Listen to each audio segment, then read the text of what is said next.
Bezrat Hashem, je voudrais qu'on voie ensemble une pierre qui est fondamentale pour construire sa vie, à savoir sur quoi Kadosh Baruch Hu me juge, sur quoi Hashem me juge, où est mon libre arbitre, où est ma force, où est ma responsabilité.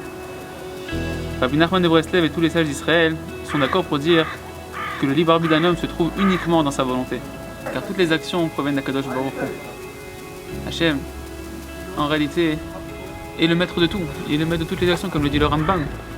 Et si je sais où est ma force, où est ma responsabilité, alors à ce moment-là, je pourrais avancer, je pourrais ne pas me culpabiliser et savoir progresser. Hashem a fait et fera toutes les actions de l'humanité entière. Où suis-je? Dans ma volonté. Dans ma volonté. Sur quoi Hashem me juge? Sur ma volonté. Sur quoi je devrais rendre des comptes? Non pas sur mes actes, mais sur ma volonté. Et ça, le Talmud de Babylone, ainsi que le Shulchan Aruch, sont unanimes et tranchent que la loi juive dit que toute la responsabilité d'un homme et l'existence d'un homme est dans sa volonté. Quel exemple prend le Talmud? Il nous dit, imaginons un juif corrompu, complètement mécréant depuis sa naissance, qui un beau jour veut prendre en mariage la fille du grand tzaddik de la ville. Il vient la voir et lui dit, veux-tu m'épouser? Et elle, de lui répondre, je ne peux épouser qu'un homme tzaddik. Et notre cher juif mécréant lui dit, alors je t'épouserai à la seule et unique condition que je sois tzaddik, un juste parfait. Et elle accepte. La Gemara pose la question, le mariage est-il validé? Sont-ils véritablement mariés? Et la Gemara de répondre, peut-être que ce juif a eu une pensée sincère, une volonté sincère de se repentir totalement et de faire pleinement la volonté d'Akadosh Baruch Hu. Alors oui, il est marié, mais sur le doute qu'il a peut-être eu une pensée sincère de tchouva. Et le Shulchan Aruch, le code de loi juive, qui n'est pas un livre de contes ni un livre de chassidut, nous dit clairement que cette femme-là, si elle veut ensuite épouser un autre homme, elle doit obtenir le get, l'acte de divorce de son mari religieux. On a donc une preuve claire que où est un homme, sur quoi se juge un homme, sur sa volonté. Si cet homme est marié, c'est parce que peut-être que dans son cœur, il a eu une pensée sincère et véritable de vouloir faire d'Akadosh Baruch Hu. Et sur ça, il est tzaddik.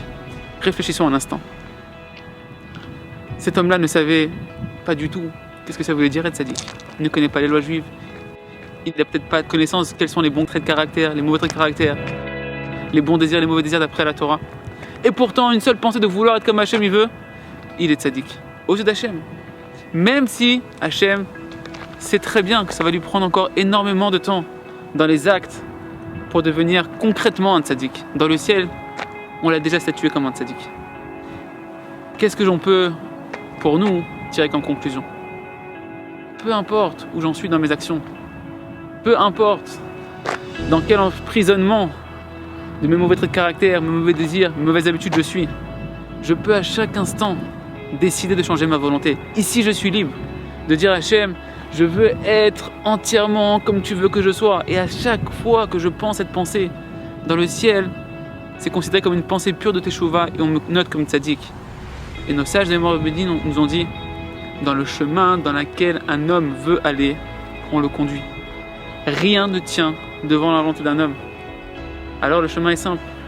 Peu importe la longueur du temps que ça prendra, les embûches que je vais rencontrer, tant que je me tiens devant Dieu en disant que je veux faire sa volonté et que je renforce ma volonté par des prières, par de l'étude et en augmentant les volontés dans les prières, alors Hachem me fera aller dans le chemin dans lequel je veux aller, jusqu'à véritablement, concrètement, me faire devenir le juste que Hachem attend que je sois et qui sait que je deviendrai.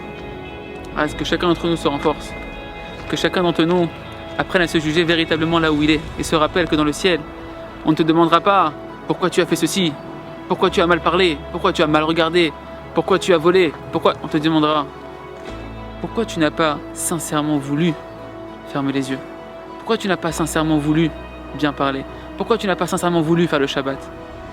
Et ainsi, chacun d'entre nous peut maintenant se mettre à désirer tout ce qu'Hachem veut, même si ça lui paraît difficile. Car l'aide du ciel viendra et il sera constamment dans le ciel, jugé comme un juste parfait. Chazak, Benit Chazek.